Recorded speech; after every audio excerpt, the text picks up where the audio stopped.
Okay, Dr. MacLeod, are you ready to get started? I am. Can you hear me all right? I can hear you. Okay. I think most of our folks are on mute, so if you have challenges hearing, just send Megan a message via the chat box. Mm-hmm. So good morning, everyone. Good afternoon, depending where you are. In Canada, we have a truly cross-country presentation today for the October session of our KT Canada seminar series. My name is Kate Sibley. I'm moderating today from Winnipeg, Manitoba, and we're delighted to have our speaker with us today, Dr. Martha MacLeod from the University of Northern British Columbia. So before we begin, I'll briefly explain our procedure for today. Dr. MacLeod will be giving us an approximately 45-minute presentation, after which we will have some time for questions. Because everyone is muted, if you have questions from your site or as an individual, you can let us know by contacting the KT moderator via the chat box, or you could present a question to everyone in the chat. And so then Megan will relay the questions to our speaker. So as I said, we're very pleased to have Dr. Martha MacLeod with us today, who's going to be speaking to us about honoring practice, dialogue, and difference, and taking a hermeneutic approach to knowledge translation. Dr. MacLeod is a professor at the University of Northern British Columbia, where she is the Northern Health UNBC Knowledge Mobilization Research Chair, and she co-leads UNBC's Health Research Institute. Martha takes a qualitative, partnered approach to exploring how knowledge is created and taken up in health services, particularly in sparsely populated areas. She has led 2 nursing practice in rural and remote Canada studies and is examining how primary healthcare transformation occurs in a rural and northern health authority. Martha regularly engages with researchers, practitioners, health service leaders, and policymakers in advancing regional, national, and international research and KT networks. So with that, I'm going to turn it over to you, Martha, and very much looking forward to your talk. Why, thank you. I'm very pleased to be here and just wanted to do a sound check as well. I want to acknowledge that today I am on the traditional lands of the Clegly-Tenay, and just for those of you who've seen that there was a gas line explosion on the Clegly-Tenay lines, they're in the process of fixing it, and all is well there. Today I'm going to be talking largely, you're going to find that this talk is more philosophical and theoretical than many of the ones that we have on the KT seminar series. And I'm doing that on purpose because the question of how to do a hermeneutic approach really comes into a stance, a way of thinking about it, and a way of approaching. And so that's why I moved back into the philosophical approach, and hopefully that I'll be able to link it with enough examples. And please do not hesitate to keep your questions and see if we can get some more practical if I'm not keeping it practical enough. The objectives of today's talk are: what is hermeneutics and a hermeneutic approach? What does it mean to take a hermeneutic approach to KT? What would be needed in practical terms, I think, to mobilize and translate knowledge? I'm using mobilization as in a very particular way because of the notion of translation is very positive in that it is about the exchange, but the mobilizing I'm finding works a little better as I'm looking at different ways of approaching KT. So what you see here is the 10th hole of a small golf course here in BC. And why golf? One of the things that all of us have had great frustrations with over the years is having knowledge and then not being able to put it into practice, or having knowledge and working with people and it gets picked up and then not sustained. Well, golf is like that, and particularly for me. When I went to university, I had to take required phys ed, and one of the requirements of one of the options was to take golf. So I took golf as in lessons, and I liked it, and so I practiced golf. Now that was in the basement of a phys ed building at the University of Toronto, and I got very, very good at a golf stance, at having a good golf swing, except the only place I could play golf was banging balls against a canvas mat in the basement. So when it came to actually putting it into practice and reading the golf course and then figuring out how different lays happened, with all of that complexity, I found that my golf was not very good. And this many years later, it's still not very good. It's something I enjoy, but it's putting that knowledge into practice in place and over time that we find to be very, very difficult. So what is hermeneutics? Hermeneutics is interpretation. The goal is to make sense generally of a text. Now, what a text has been over the years is including reading. It started with the Bible, and then with hermeneutics, and then it's any kind of a text or action, and to understand. So the goal is understanding, and hermeneutics is more than just a series of principles or methods, and it's an art. So it's the being able to understand and make oneself understood. Hermeneutics and a hermeneutic approach cannot be reduced to analytical principles. And that's a very important notion, because so much of our work with knowledge translation is doing an analysis of the situation, coming into principles, and then implementing those principles. Understanding in hermeneutics is grasping knowledge and facts and then integrating it into a meaningful whole. So, for instance, I come home and I may be late one day, and my husband takes a look at me, and the cat turns away, and I'm thinking, okay, I have got a smile from my husband, a turn away from the cat, and I then pick up all of those clues, and I realize that what I hadn't done is picked up the food that was supposed to be there. So there were some expectations. It was knowing those facts, but putting it into a meaningful whole that meant that understanding was I grasped things and then understood it in a different way. So hermeneutics has a lot to do with how we understand being, meaning, and knowing. So on the left, what I've got here is the usual scientific paradigm of the subject-object delineation, and how you think and feel is delineated. People are in a world, but there is an objectivity and a subjectivity. So in order to understand what's in people's heads, you then take an objective approach to get at the subjectivity, or we get a process by which we look at things objectively. The left-hand side here is the absolute normal, what has become normal way of scientific process, and that has become the normal way of expecting good quality research, good quality implementation, is that you can be objective in the world. You can in some ways bracket what it is that you know about it.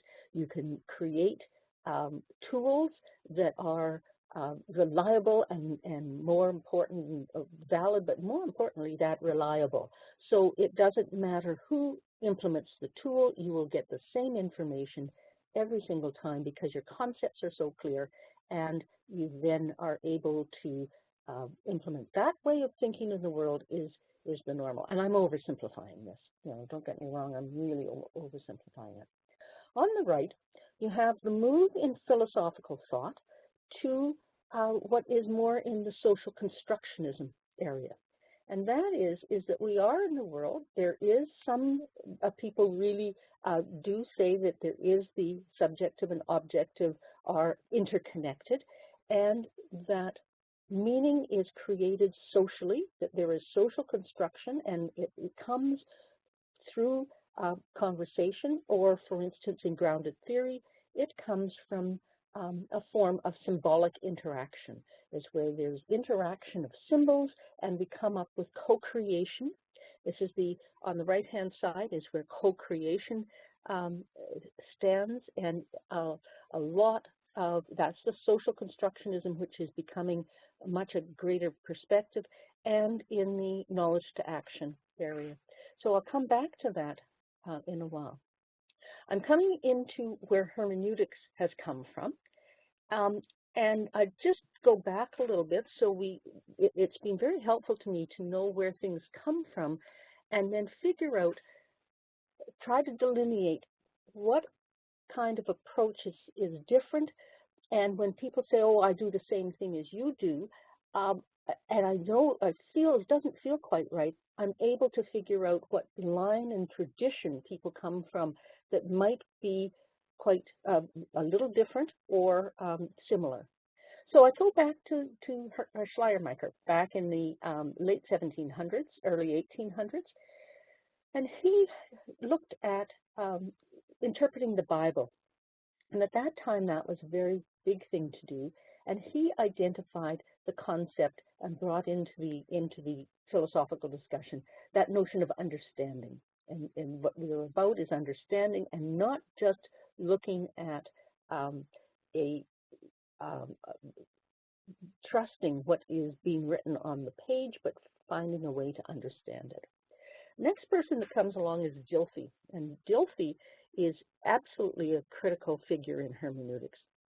And he talked about understanding and interpretation constitute the method of the social sciences. So he delineated between the social sciences and the natural sciences, the life sciences, indicating that it wasn't just a matter of the scientific method, but that understanding and interpretation needed to come into when we work with people and groups. He coined the term the lived experience. And you know, those of you who do phenomenology know that lived experience came developed. And he talked about analysis of the life world. Now, those notions, what we see is different branches coming off. And the social constructionists come back to Dilthey's notion. So there is some commonality and notions here. And the phenomenologists picked up on lived experience. So those were there. And you can see then that in, I come back to the being as a separate objective in the world. After Dilthey, that separation of objective and subjective continued in much of the social sciences, but recognizing that you needed to look into the subjective meaning more. And then it also spawned on the right-hand side, that social interaction. So much of Dilthey's work comes back, has been carried on in the social constructionism area. Then after Dilthey, Husserl came along, and he talks about the life world. He picked up on Dilthey's notion of the life world, and he brought in and talked a lot about meaning, and he coined the notion of phenomenology. And the piece here was that you could go to the things themselves. You did not need a theoretical framework. You did not need the framework of a theory in order to understand in order to pick up what was going on. You could go to the things themselves. And that's where the notion of bracketing came in. And Husserl talks about bracketing in that you keep yourself in abeyance. You keep your understanding in abeyance so you can see the things themselves. Now, I've got Schutz here because Schutz is a social phenomenologist who is being picked up by many individuals, and in North America, a lot. Social phenomenology, Schutz's work was picked up and taken on by the institutional ethnographers, taken on by a whole number of people, where Schutz in the States, he picked up on the pragmatists too, and he connected the subject to the social world and in a particular way. And that comes from Husserl. Now, a student of Husserl's was Heidegger. And Heidegger lived and did some work, and his main work is Being in Time. And what Heidegger did was he undercut the subject-object delineation. He talked about how understanding is grounded in being in the world. One is already in the world. One is already thrown into life. And being in the world puts you in a situation of understanding meaning that is already there in everybody's background practices and language. Now, what does that mean? What it means is that we have some background meaning of what all of us may have been at a Thanksgiving, or many of us may have been at a Thanksgiving dinner over this weekend. And there is some background understanding about what Thanksgiving dinners mean. Now, they may be different for different families. They may be different within different cultures in Canada, but there is some meaning that is already there, that when we walk into a room with Thanksgiving dinner, we expect certain things. We know certain things will be there. There is a shared meaning of what Thanksgiving may mean within our families or groups of people. We know that if our meaning is that Thanksgiving is for family and you're not there, you're alone that day, there's a sense of being alone that comes from that background meaning. And language is the sharing of language. Well, one of the things that Heidegger talked about was that language is the house of being. And I remember when my son was 12 and he was learning how to play football. And I realized that he was a normal 12-year-old. He put on his football uniform, and all of a sudden you'd hear his language change, his demeanor would change, and you realized that he became a football player. And so the meaning of being a football player, you could just see being taken on in what he was wearing, and then how he talked and what he talked about.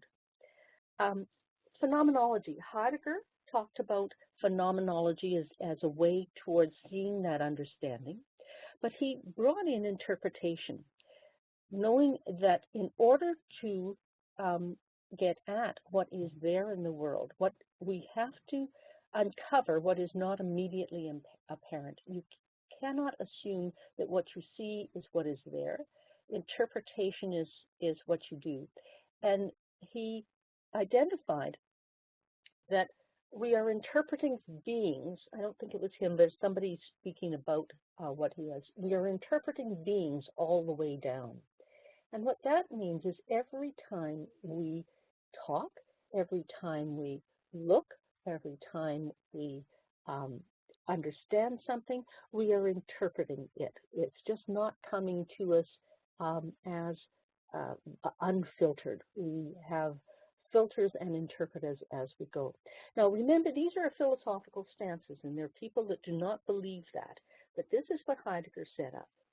The other identification is that he looked at how we work with time, how we are temporal beings, in that time is in the activity. When you are engaged, for instance, in playing, and you see that I see that when I'm in working on something that I'm writing, time flies out the window, and my temporality it stops or it starts, or time flows is the feeling. And what Heidegger talked about is how we are already moving in time.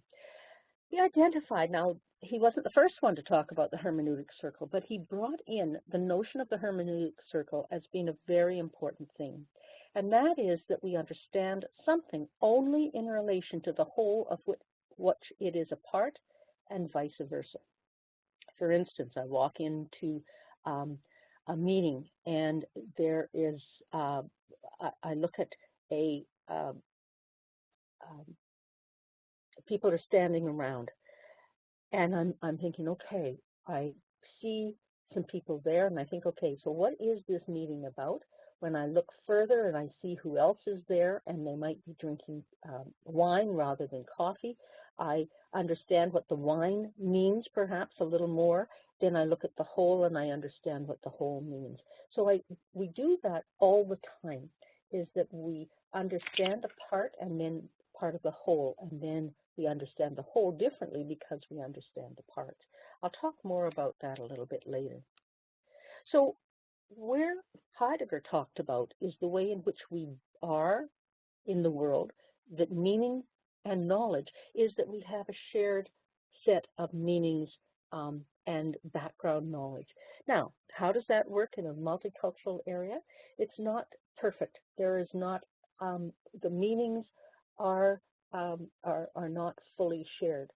But there is something that Heidegger talks about, is that to be human is to have language. To be human is to have certain things, such as in the inseparability of the subject and the object, of the person and the body, those kinds of things. And you know that.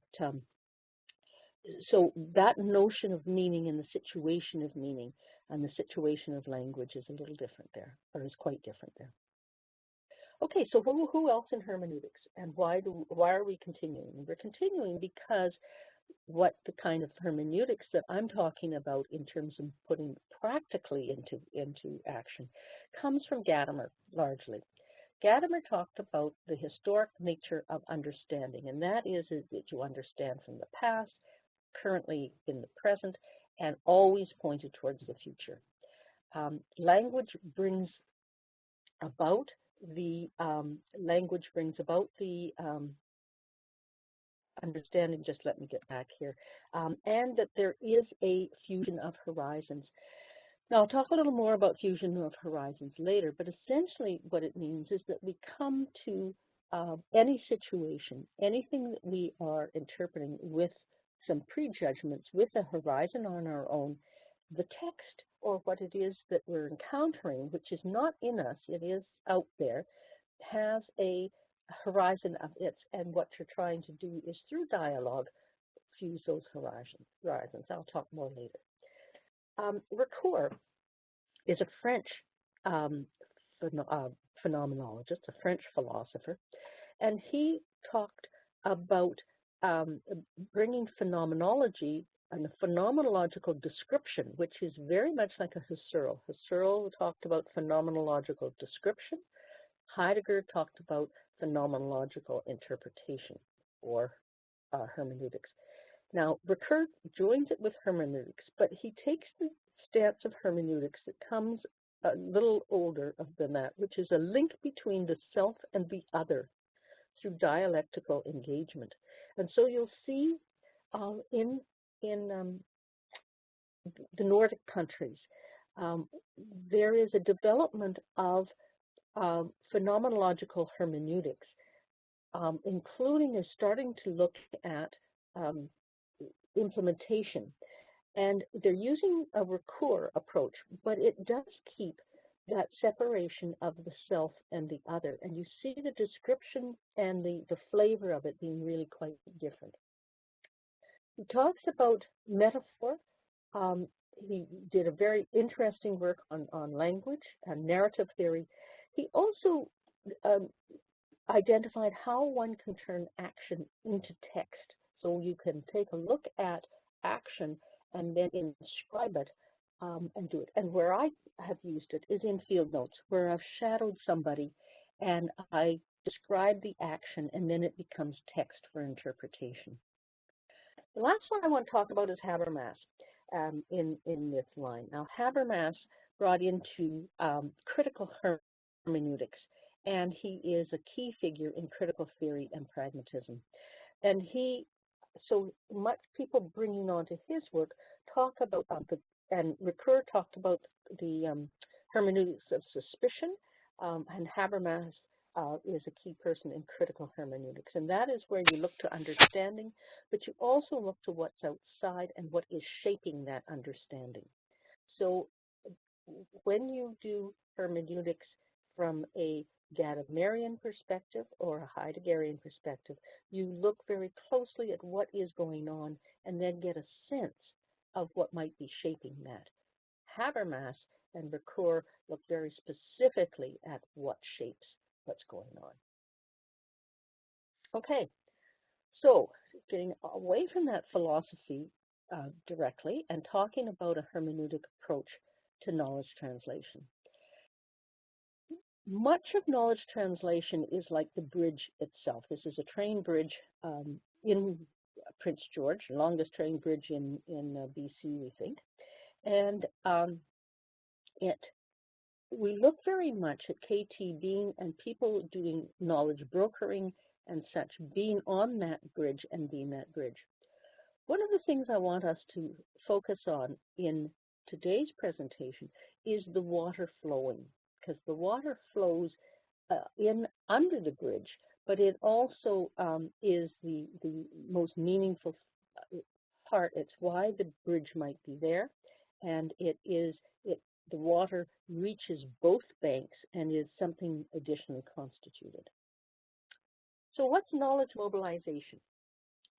You look at two definitions here. One is CIHR's, which is the dynamic and iterative process, and it includes these things, and most of us, if not all of us, will know this particular one.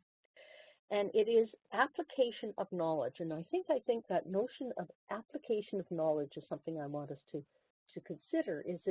Is building knowledge always and translating knowledge always an application of knowledge? The research impact comes out of Shirk, and it looks about knowledge sharing knowledge. So it's this entity of knowledge that is it, meaning a separate knowledge, is easily accessible, useful, and used. So we've got that the notion of knowledge products that make adoption and application more likely. So it is a notion, again, that there's a separate entity that is knowledge that is adopted or applied. Now, the way in which they talk about it is to focus on the potential user of knowledge. So it's not, knowledge is something separate to be used and is part of information. And then to do an analysis of context, interest, needs, and trusted sources, and then there can be application of that knowledge. So you see in both of these, there's an assumption of that separate knowledge and its use. It's a very instrumental approach to knowledge and knowledge translation, and it's largely in that separate subjective-objective paradigm is that way of thinking on this one. Now, knowledge mobilization and translation has developed over time, and that development has been described differently by different people. This one happens to be Alan Best and Bev Holmes, and I find it helpful because they identify linear models with the various concepts of diffusion and dissemination and uptake, and then the knowledge product and such and processes with communication as being key. Then there's the relationship models with knowledge and exchange and linkage exchange, and collaboration. That's where you have that co-production. Then they talk about systems models of knowledge integration, organizational change, and recognize the dynamic context and networking, etc.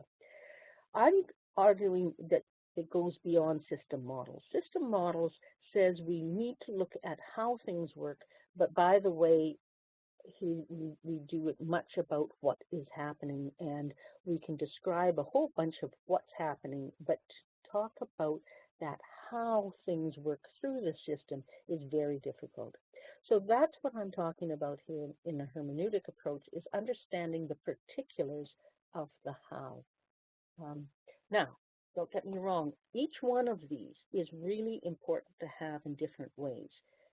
And what I'm suggesting is that there is another way that can start to get at those really troublesome things, is where we try to have knowledge and have it taken up in practice, but it doesn't stick or it doesn't continue.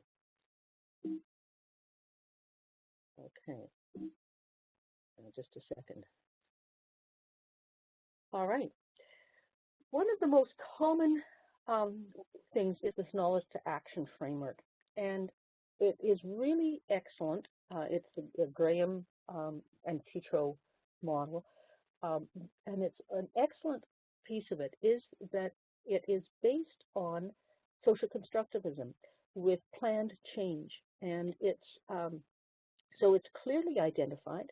Knowledge stays separately, however, and it is pulled into different places with this. I find this to be a very useful model when I'm talking to people who are focusing on one or another particular places. But it is based then in that social construction notion of knowledge.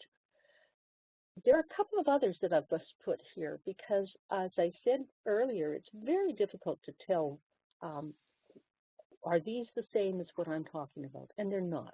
These are very specifically talked about social constructivism, which has to do with negotiating meaning and bringing together the co-creation through language. And that's one of the things the social phenomenological study by Carol McWilliam and all take off from the Schutz perspective and the social interaction.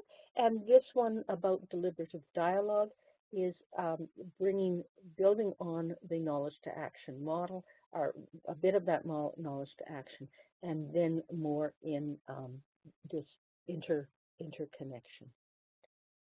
Being, meaning, and knowing in those stays in this paradigm that I've talked about before, in which there is that very conscious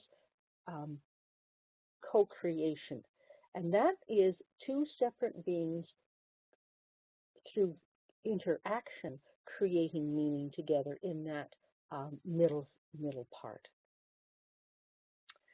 I want to move to philosophical hermeneutics now, which is what I'm talking about. And it's built on Gadamer's work. And even a famous philosopher needs a name tag, is the one I really like about this particular picture. So the hermeneutic approach, based on philosophical hermeneutics, which is Gadamerian work, is concerned with interpretation. The goal is understanding. It focuses on meaning and language. It articulates. That word articulate to me is an important word, is that it brings, articulation is bring from something that's hidden into light. It is to name something that may not be named, and it connects. Articulated, you look at articulated lorries in the UK, or articulated trucks, where you've got things that are connected together. Based on individual and context-specific understandings, it goes to specifics in the midst of the everyday. So it's to look at what's going on in the middle of everyday practice and knowledge, and then so you start at the base, and it focuses on relational, historical, and contextual ways of understanding. So when you try to see what's going on, you say who is in relation, where's the historical nature, and what's the contextual ways of understanding. Now, a key component here is that context, you don't take people out of the context, you keep that context intact, you keep the relation, and the biggest, one of the bigger things here is the historical, and you see that it's ways of understanding which keeps it on the how.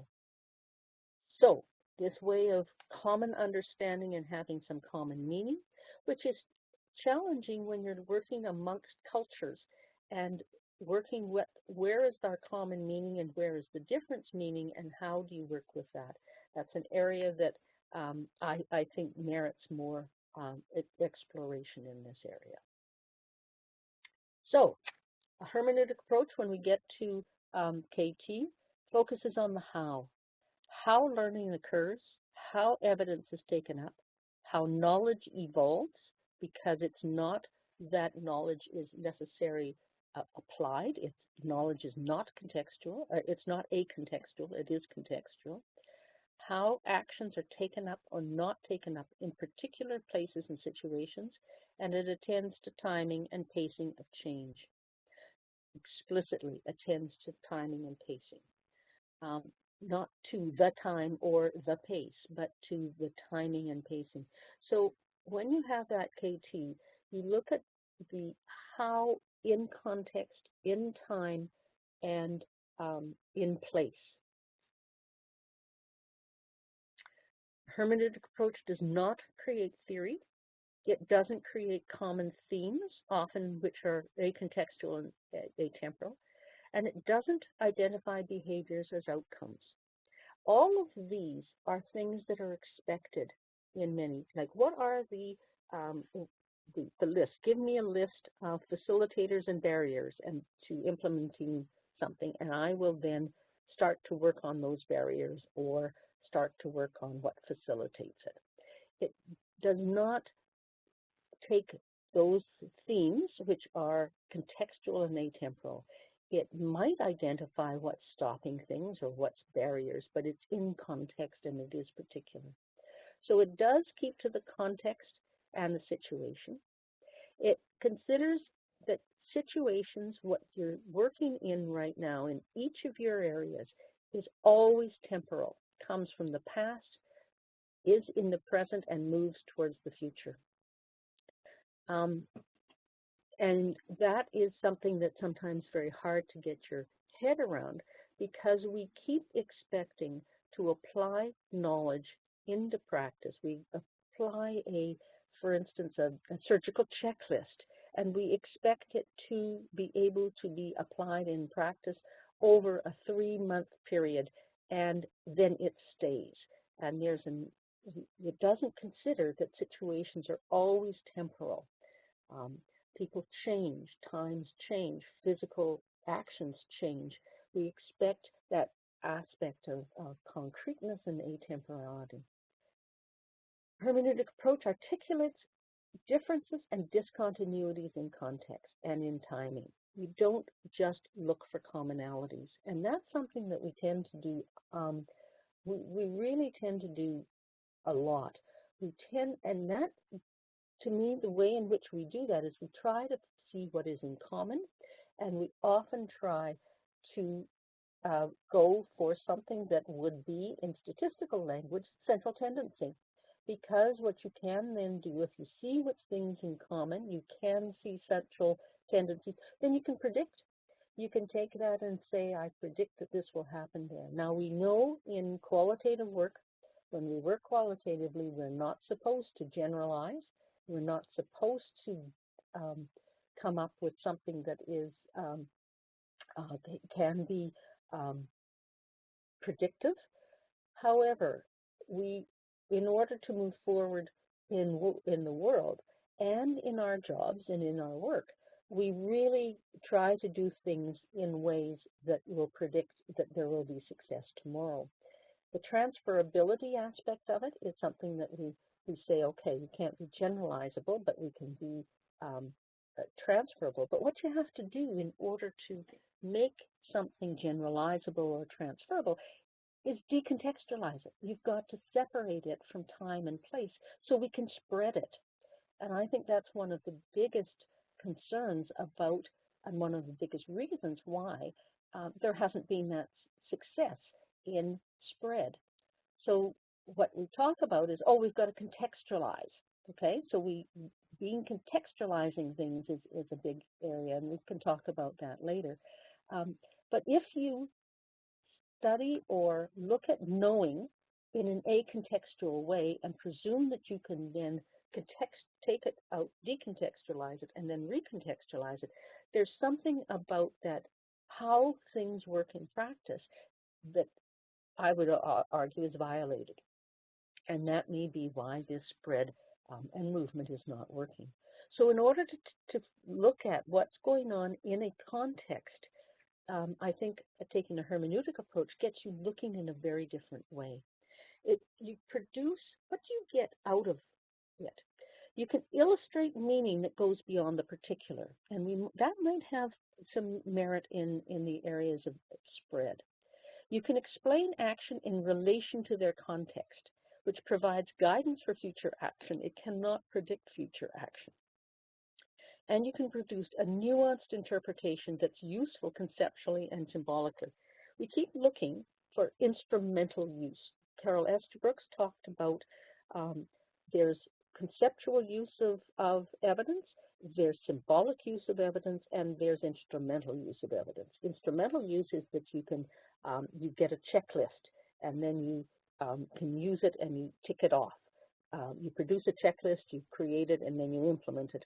And that creation of the checklist is an instrumental use of knowledge. The conceptual use of knowledge is where you think about things differently.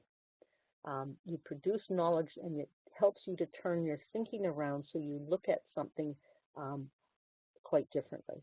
And symbolic use is where it can be used politically. You can and you can see how some policymakers can identify some knowledge as for the symbolism as it goes. I think in the knowledge translation world, we are really trying to focus on the instrumental use of knowledge, the creation of knowledge that can be used instrumentally, and trying to figure out more and better ways to put that instrumental knowledge into practice in an instrumental way. Hermeneutics doesn't do that. It will give you something that is useful conceptually and symbolically, which is why I think that there's room for other ways of knowledge creation and translation, because we do need checklists. We do need checklists, but not for everything. So what's needed to understand a hermeneutic approach? This is a road on Haida Gwaii, on the far west coast of this country, and it's in order to understand a hermeneutic approach, there is a path, but it needs to be traveled, and it's not something that's easy to pick up, but it comes in as a way of traveling and a way of being. So in order to understand the hermeneutic approach, it's to dwell, you'll see me with phrases here that may or may not fit, but it speaks to a way of approaching the world, and it really is easily taken up by some people, but it's not by others. And I think it's not because it's not a technique, and it's not an instrumental way of being. It's not an instrument. So to undertake a hermeneutic approach to KT, you need to dwell in practice with the confidence that knowing and knowledge is embedded in practice. So you've got to look already at what is there. There has to be a perspective that there is knowledge in practice, that practitioners come into practice with knowledge, that patients come into the work that they do with knowledge, with managers have knowledge embedded in practice. Now, they might not be able to articulate it. In fact, they rarely can. For instance, one of the things I've shadowed expert nurses, and I could see in a clinic following two different nurses who had it was a chest tube clinic in a city where there was a lot of lung issues, and the people came in for their indwelling chest tubes to be changed. And I could see how one person had finely tuned her feel and her hand. You could see the patient's the pain or lack of pain on their faces as this particular nurse manipulated and worked with us. And you could hear them talk about that differently with the nurse. What they talked about was different. What they revealed to her was different, and how she spoke with them was different. The other nurse was, you could see more pain, you could see her lack of confidence in her fingertips, as well as what she talked about and what she then attended to. So, but with both of them, when we talked about it, you could hear where the knowledge was in practice, and that they both had knowledge. Neither of them thought they knew anything, these two nurses, neither of them thought they knew anything about this. But when they talked about stories of working with patients, you could hear the knowledge that they had coming out, embedded in practice. And I thought to myself, if we could, one of them had some misconceptions of knowledge, others had ideas about how she might then want to extend it, but kept her knowledge in question. Okay, knowledge practitioners are uncovering, confirming, extending, refining, expanding, and augmenting ways of knowing and action. So when you recognize and think that there's knowledge embedded in practice, then it's not a matter of applying knowledge to practice. It's a matter of uncovering knowledge that is there, confirming, extending, and refining. And refining can be turning around. Refining can be realizing that, can be working with people and having them realize that what they've been doing is not the most recent evidence, that may be harmful, that may not be achieving the goals that they expect to, and then expanding or augmenting ways of knowing and acting. But there's a belief that there is knowledge there already. Dialogue. Dialogue begins and ends with listening. A good interpreter is a good listener. And I know all of us have been with our own physicians or primary care providers, and we know who's a good listener and who's not a good listener. I'll never forget taking my mother in with she was 88 and having difficulty breathing. And we took her into my GP, she was visiting us, and she starts to talk, barely. He's listening, and he moves from his history, the taking, to just imperceptibly through to a prescription. And I'm realizing that he's listening to her in many, many different ways, and is then making a prescription. We ended up having to go over to the hospital for some fluid. She was dehydrated. And what I realized is that as he was listening not only to what she was saying, he was listening to her with his eyes, with his ears, and then to understanding, putting that all together into a whole and then moving on. Now, did he obviously do the lists of things that should be done? No, he didn't. But that knowledge was integrated into his actions and into his ways of being. Entering into dialogue with the situation of the text. One of the things that you need to look at is, how is this text following, and how is it? What questions is the text asking of me? And when good questions are asked, new knowledge can be produced. It's a process of to and fro. Entering the situation with prejudgments, keeping prejudgments in question, and seeking a fusion of horizons. When you talk about seeking, and this picture is from a French artist, about a fusion of horizons. If people come with one way of looking, others come with other prejudgments, and then you come into dialogue with that. The hermeneutic circle. The process is not linear. It's characterized by the hermeneutic circle. It's a process of moving towards understanding.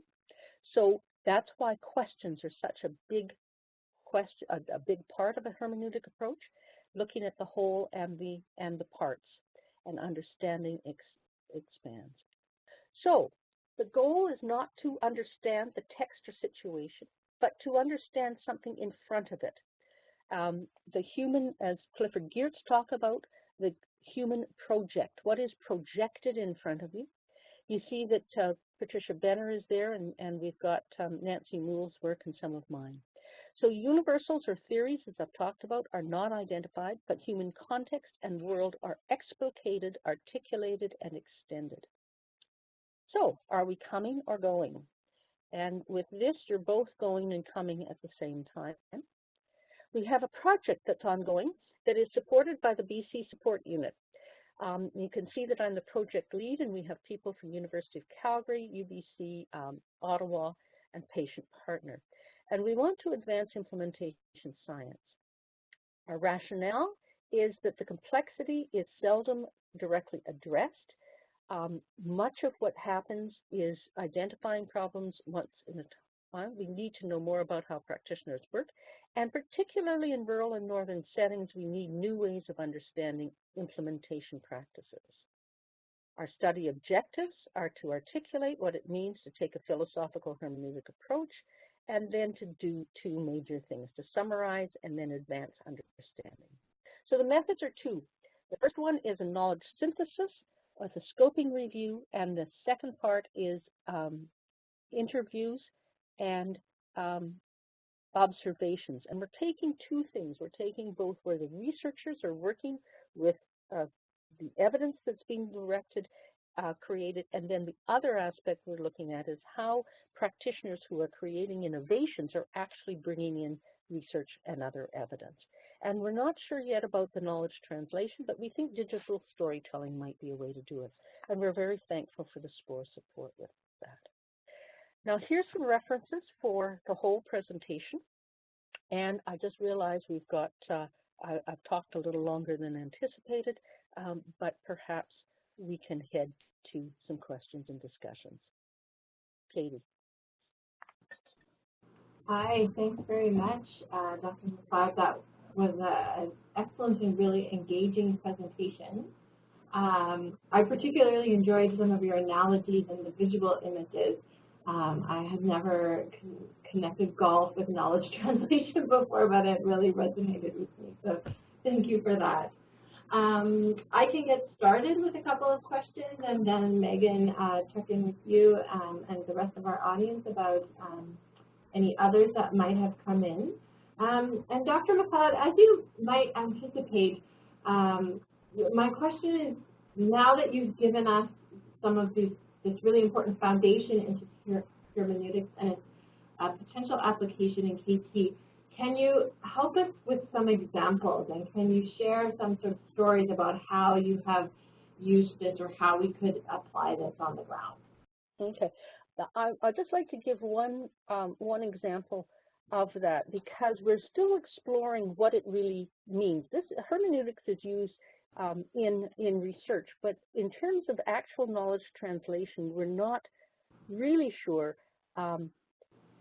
We think it is, we think it's there in practice, but to say, okay, definitively this is its use in knowledge translation, we don't know. In Northern Health, they are implementing the integration of primary health care, primary care and home and community care, mental health and addictions and public health, in creating primary care homes and an integrated professional team around them. One of the things that's happened, they've been doing this for quite a number of years, and the implementation has got stuck. And they've been looking at how to move it forward. Well, they're using a process that is a hermeneutic process of a series of set questions moved now by their frontline managers and middle managers in that area to work with the primary care providers, the physicians, the nurse practitioners, and the interprofessional teams, working through questions about the implementation itself.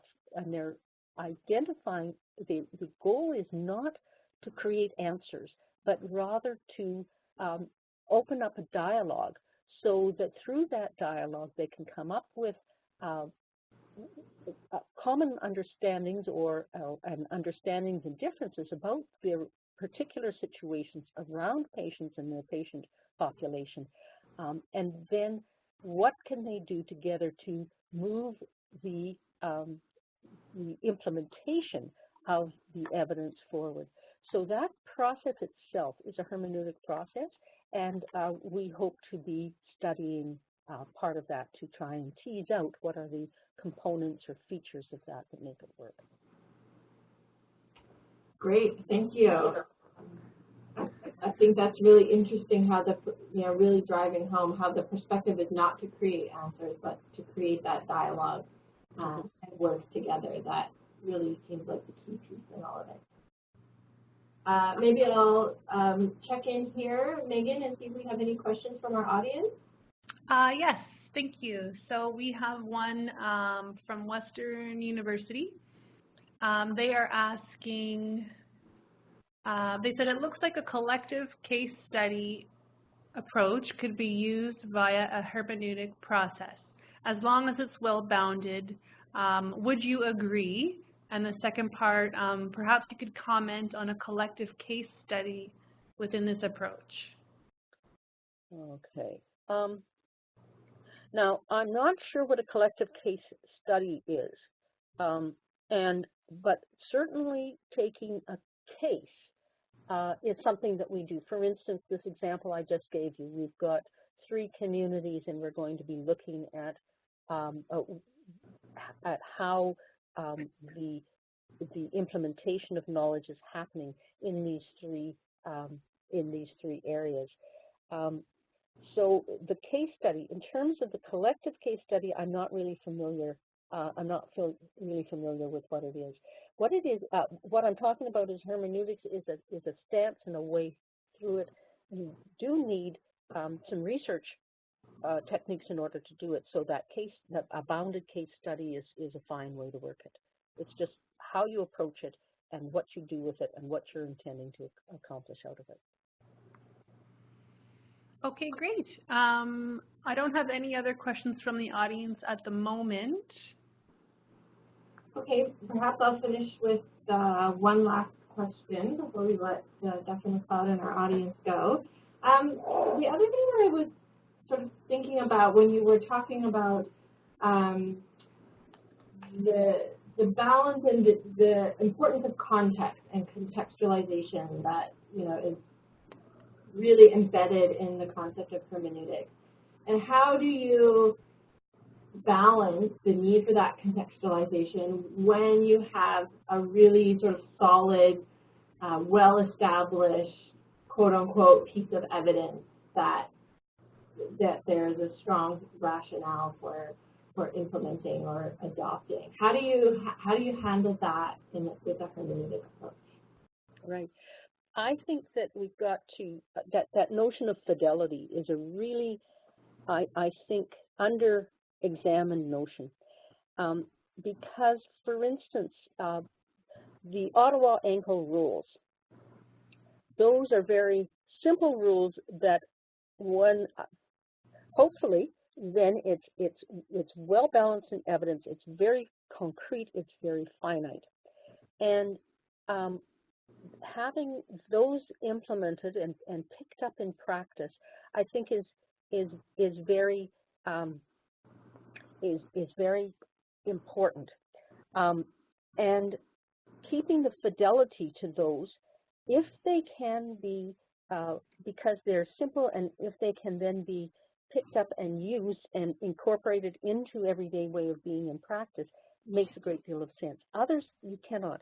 And an example of that is in northern BC, the attachment theories that had been created about how mothers and newborns attach. And if you have attachment, then you've got better outcomes as with your young children who might have difficulties. And this is with women who might be addicted to opioids, etc. What they identified in northern BC is that the research had all been done in clinics in large urban areas with trained psychologists.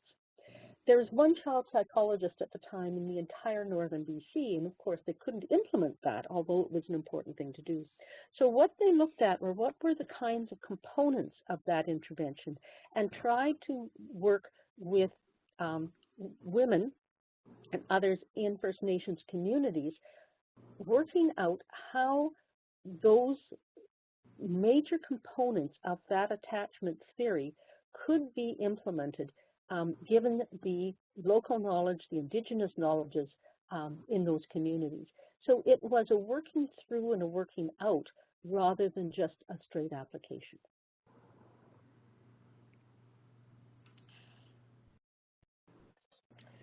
Thanks very much. So I think we are coming to the end of our session for today. On behalf of our audience, Dr. MacLeod, I'd like to thank you so much for your presentation, and I'd like to thank all of you throughout Canada, wherever you are, for attending and joining us today. Please do complete your evaluations of the session. You can either email them to Megan or you can complete the online evaluation. And last but not least, a final reminder that our next session will be with Dr. Matthew Venier from the University of Laval. That will be in approximately 1 month's time in early November. Megan, would that be November 8th, the next time we get together? Yes, sorry about that. It's the second Thursday in November, which I believe is November 8th. Okay, great. Well, thanks, everyone. Have a great day, and we'll see you next month. Okay, and thank you from me to Dr. MacLeod, Dr. Sibley, and everyone who joined. Thank you very much. Thank you. Bye. Bye-bye.